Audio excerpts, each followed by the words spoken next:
ஒரு குட்டி ஸ்டோரி ஒன்று. ஒரு கிளாஸில் டீச்சர் வந்து படிப்பிச்சுக்கிருக்காங்க. படிப்பிச்சுட்டு வளமையாகவே வந்து அந்த டீச்சர் படித்து கொடுத்ததுக்கப்புறமா அவங்க படித்து கொடுத்ததுல கேள்வி கேட்குறது வளமை.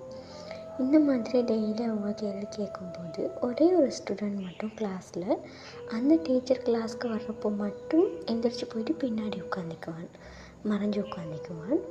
வளமை அப்படி தான் பண்ணிகிட்டு இருக்கிறது. அப்போது அந்த முன்னாடி உட்காந்துருக்கவங்க எல்லாருக்கிட்டையுமே டெய்லி கேள்வி கேட்டு அவங்க ஆன்சர் பண்ணுவாங்க.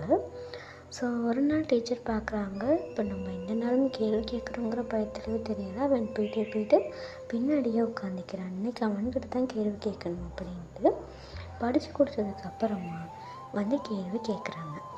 கேள்வி கேட்டவுடனே கொஞ்சம் நேரம் யோசிச்சுட்டு அவன் சரியாக ஆன்சர் பண்ணிடுறான்.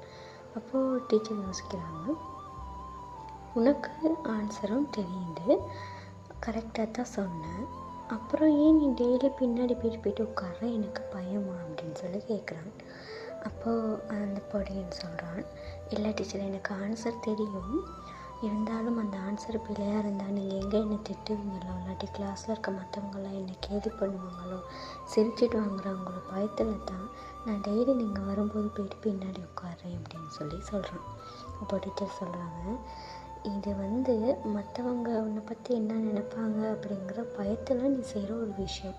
இது உன்னோட டேலண்ட்டை, உன்னோட அடையாளத்தை எல்லாத்தையுமே இல்லாமாக்கிடும். அதனால் என்றைக்குமே மற்றவங்க உன்னை பற்றி என்ன யோசிப்பாங்கன்னு நினைக்காம உன்னால் எது முடியுமோ அதை கரெக்டாக பண்ணு, அதுதான் உன்னை வெளியில் அடையாளப்படுத்தும் அப்படின்னு. இதுலேருந்து என்ன ஒரு விஷயம் விளங்குதுன்னா, சைக்காலஜி படி ஒரு டாபிக் ஒன்று இருக்குது, ஃபியர் ஆஃப் ஜட்ஜ்மெண்ட் அப்படின்னு சொல்லி. அதாவது பீப்புள்ஸ் இருக்கும்ல, இப்போ சாதாரணமாக எல்லா மனிதர்களுமே வந்து நினைக்கிற ஒரு விஷயம்தான், தன்னால் ஒரு விஷயம் முடியுமா இருந்தாலும் அது பிழையாகிடுமோ, அது மற்றவங்க என்ன நினைப்பாங்க, என்ன தப்பாக நினச்சிக்கிடுவாங்க, அந்த மாதிரி நிறைய விஷயம் மற்றவங்களோட ஜட்ஜ்மெண்ட்டை யோசித்து அவங்களால ஏண்ட விஷயங்களை கூட இயலாதுன்னு சொல்லி இல்லாமல் போயிடும் அவங்களுக்கு.